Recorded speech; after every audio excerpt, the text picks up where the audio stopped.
The time is right, we are here, and who is next? You've done it and you belong here, girl, and I'm really excited about that. Just to sit in the locker room and look across and you have, people who are pioneers in the women's game, I think is just the coolest thing.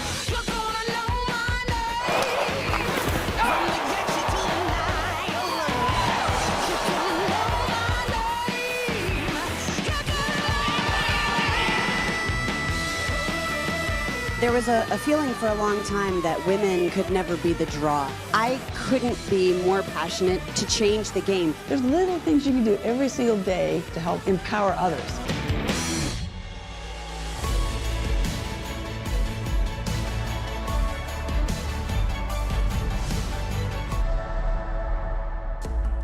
Hey there, welcome to Top of Her Game. I'm Tara Slone in Toronto, the traditional territory of the Huron-Wendat, the Haudenosaunee, and the Mississaugas of the Credit Anishinaabe people. I am really excited to introduce you to this week's guest. Sarah Spain has become a household name as a host on ESPN, but there's nothing conventional about her path. In fact, there's nothing conventional about Sarah at all. In a world that has long asked women to look and behave a certain way, Sarah has managed to plot her own course with her voice taking center stage, using her power and her privilege to speak in the name of social justice. She is unapologetic, she is unabashed, she is the unparalleled Sarah Spain.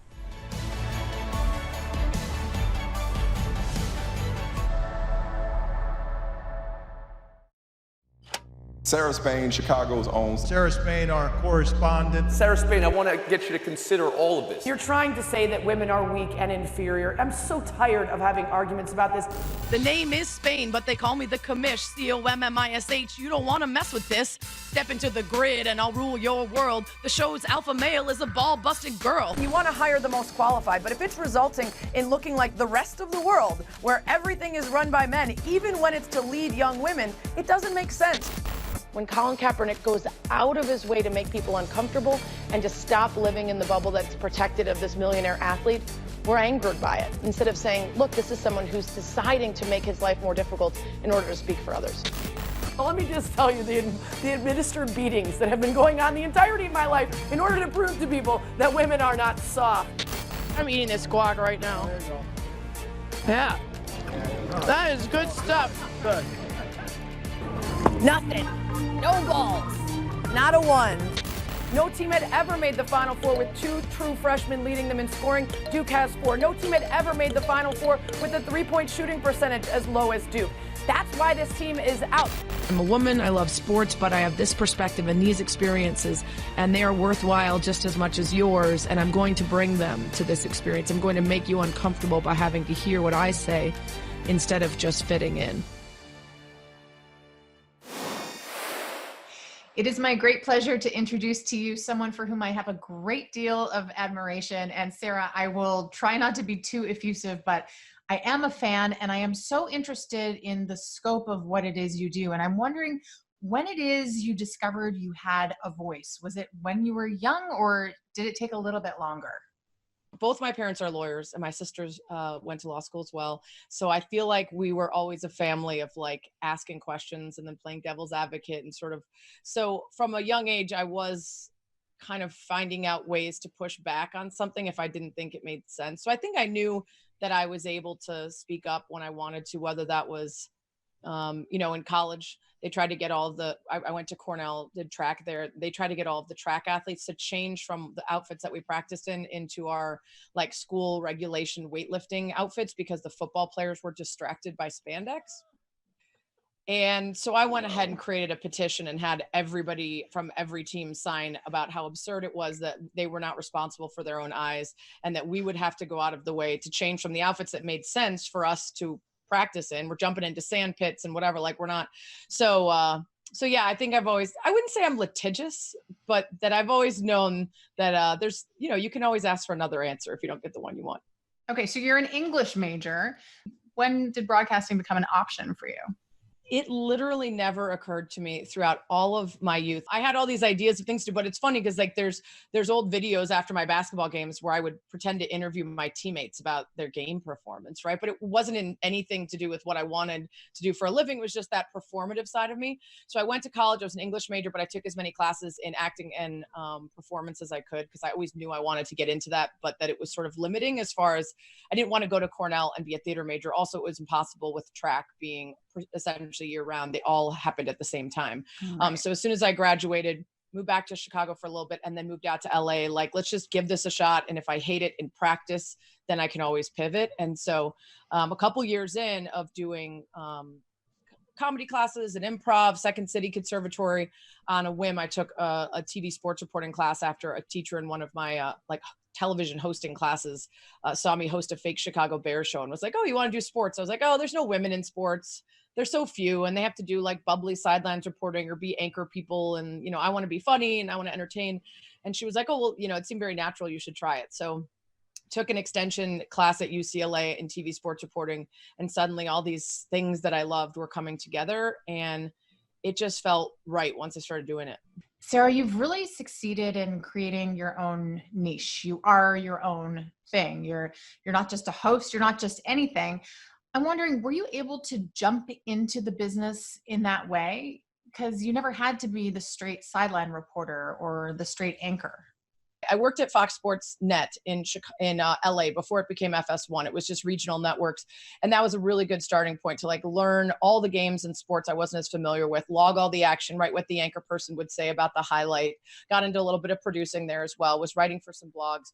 But when I moved to Chicago is really when I sort of had to like learn trial by fire. I wasn't a journalism major. I hadn't gone to a bunch of classes to learn. And I was suddenly, by way of this website that I started working for, thrust into the locker rooms for all the teams. So I was learning what it was to be sort of like a beat reporter, but I was bringing all of my comedy and improv background because the website was supposed to be the voice of the athlete, not your traditional coverage, but get to know the guys.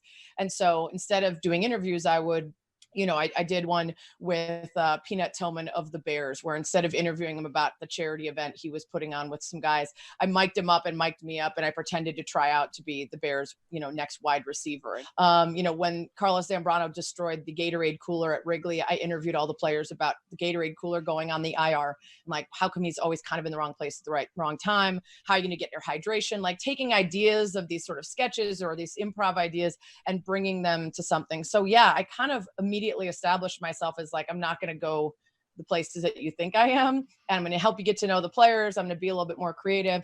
And now I do wear some pretty, you know, straight journalism hats at times when I'm reporting on stuff or doing stories, but I try to always make sure that I don't get put into that box. I want to keep my little toes over here in this comedy water and in this absurdity so that I don't have to take myself too seriously.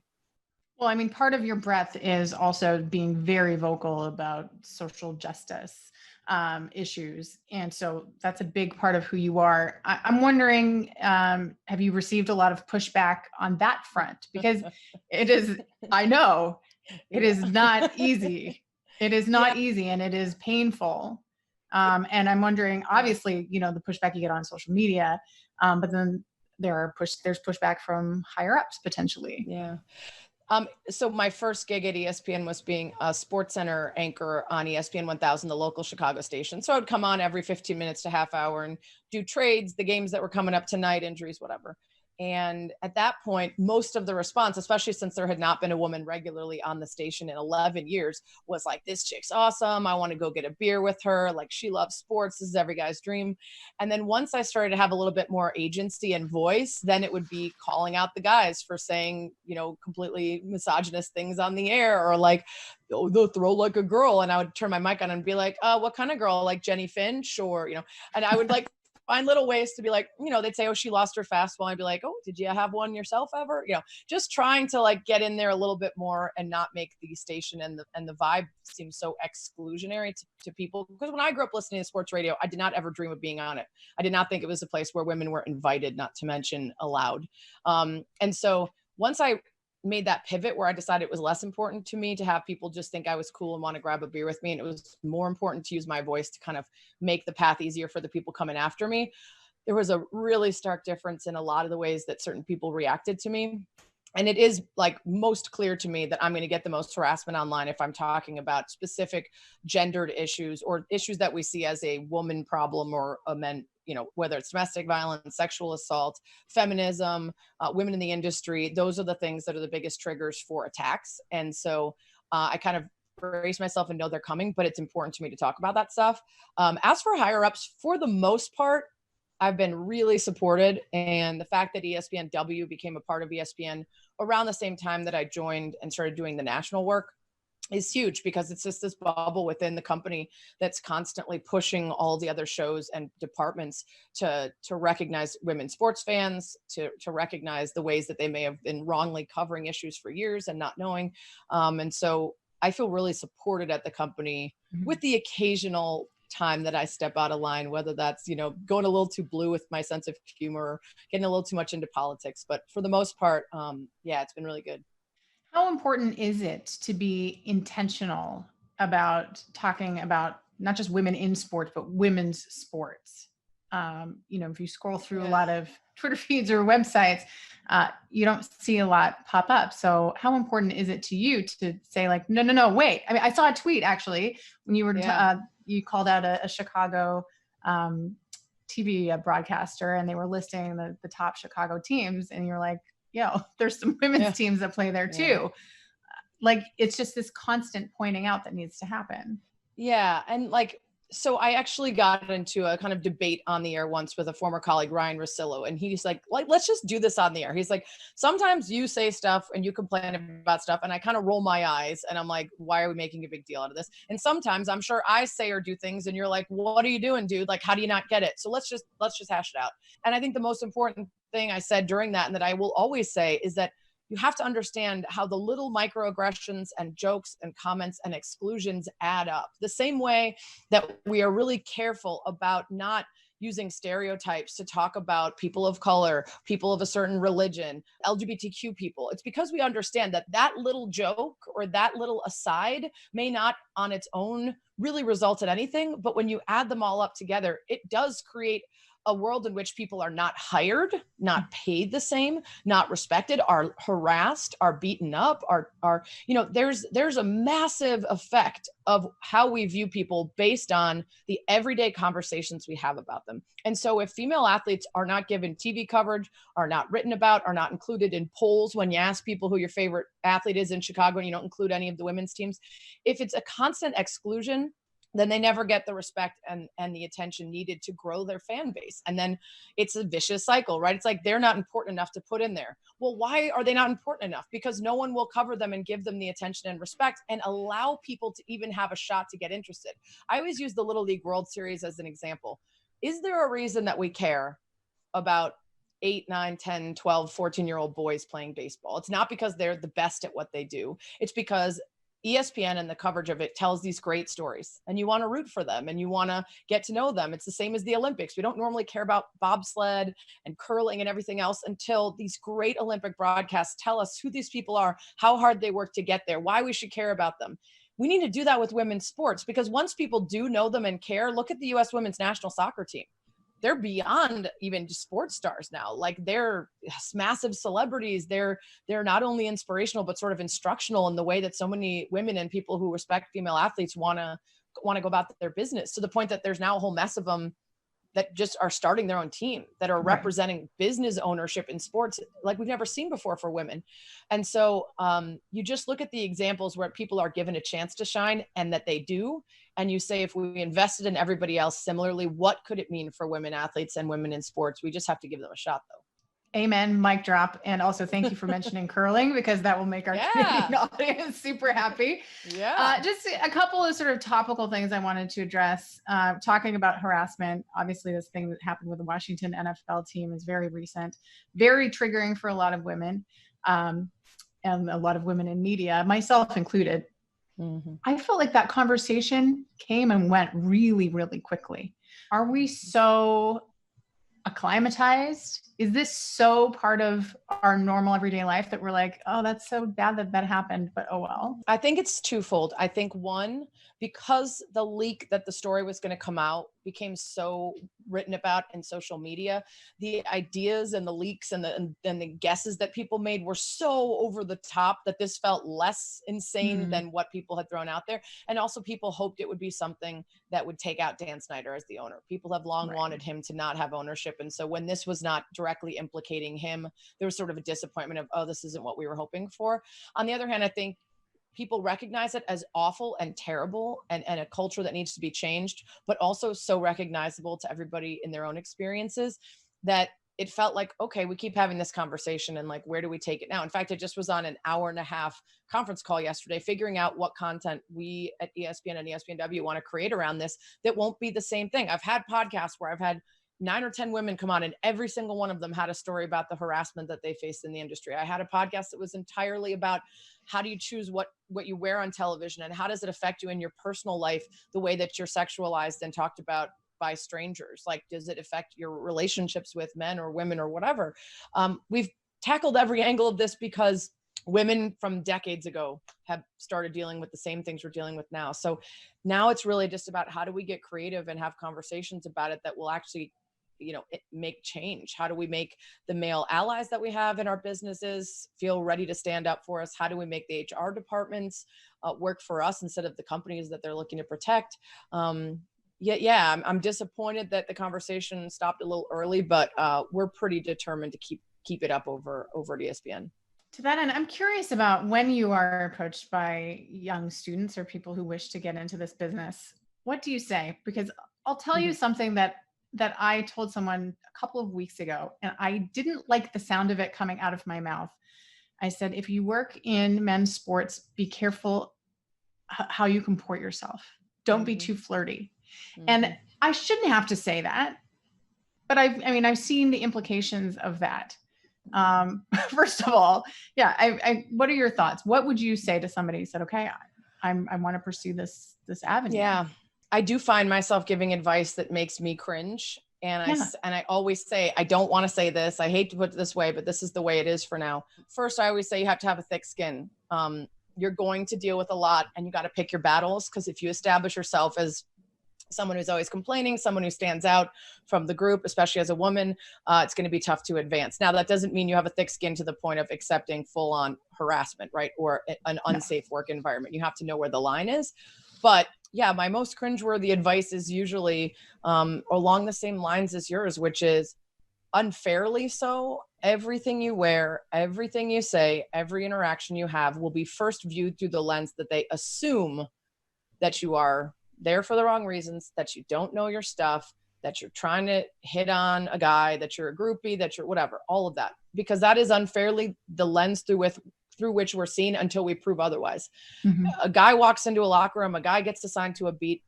The assumption is presumably he knows his stuff and he got the job for a reason. And until he proves otherwise by asking dumb questions or making mistakes or not having good content, people are going to give him the benefit of the doubt. It is the exact opposite for women. And so when you're walking into those spaces, there's no reason to give them more of a reason to think anything other than you're there to do your job and be professional. So I hope that it's better now. It does feel better now than a decade ago.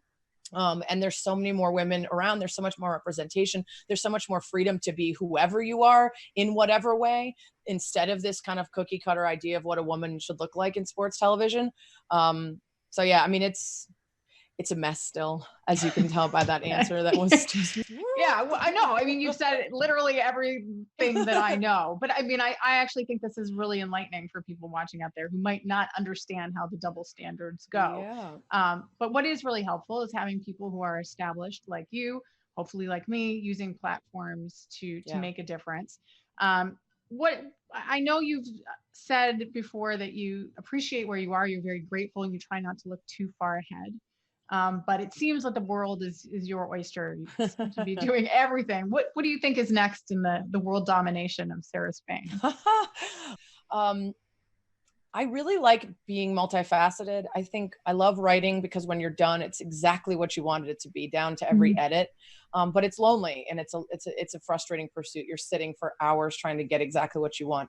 I like radio. It's extemporaneous. It's a community. You have lots of time to like have conversations and get silly. But it's lonely. I'm sitting in my radio closet. My host is states away. And I love television. I love the visualness of playing off of things. And I love doing shows like Around the Horn and Highly Questionable, but it's a lot of hurry up and wait. It's a lot of hair and makeup. It's like, whatever. So the fact that I do all of them lets me occasionally be in my pajamas doing radio or writing for hours and not seeing anyone. It's like a nice balance. So I'd like to keep that. I still have some ideas about shows that don't exist on ESPN that I think would be different and interesting and smart and incisive. I of course want to like be influential in a meaningful way to the business that I'm in and hopefully change it for the better so that the girls who come after me have it easier. I hope to have conversations that are meaningful. So as long as I keep approaching life with like just no fear, let's go tackle whatever it is that I want to do and make sure I try it, then I'll be good. I love it. And last question for you, Sarah. What's your best advice to a young Sarah Spain? Ooh, I'm going to say, don't worry so much about being different. Just go with your gut, that who you are and being like fully yourself and genuine and transparent and authentic is going to get you places. Don't worry so much about whether you've got the perfect, ESPN. I'm Sarah Spain. Because for a while I was like, oh, I'm not polished. I need to, so just, stick with your gut. I love it. I think you're so awesome. Thank you for being you. I really appreciate this. This was fun.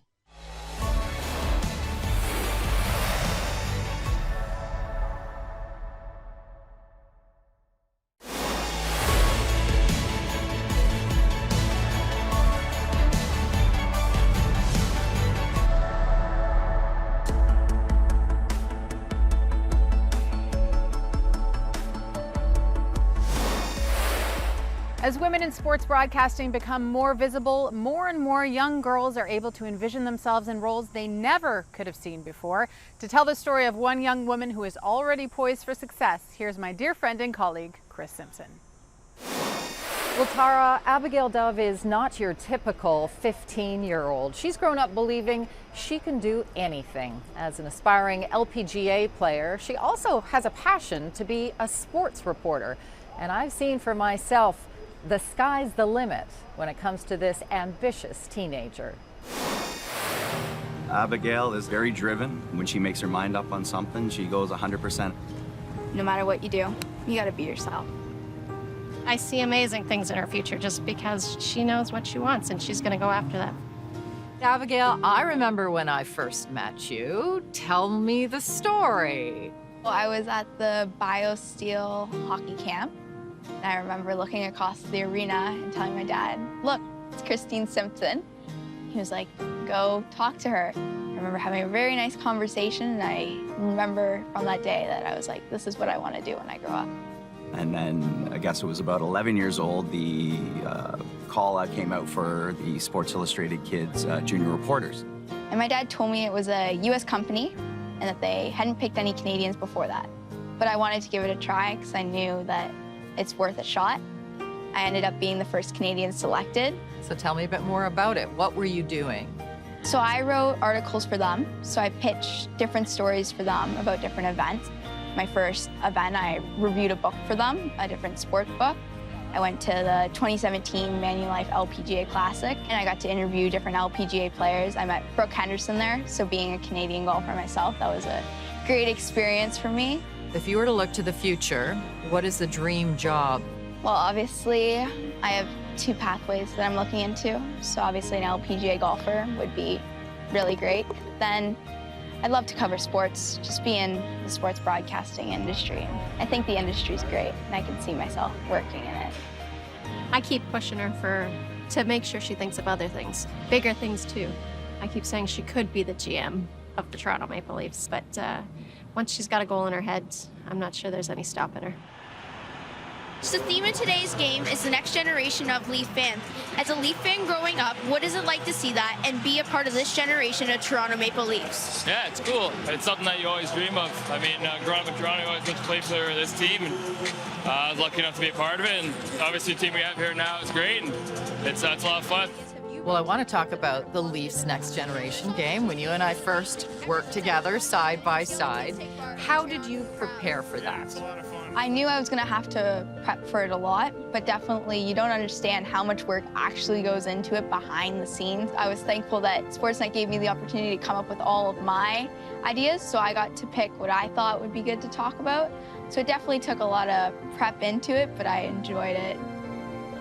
Well, everybody really treated her like a reporter, held her responsible for getting things in on time and writing things a certain way and making sure she had everything ready. And it was a tremendous, tremendous learning experience. She's definitely blessed. We remind her that often. And keep her grounded, too. We try to keep her grounded and make sure she keeps it real. When I was a young girl growing up, there certainly weren't women on hockey night in Canada, so I couldn't really see myself doing it. But what's it been like for you?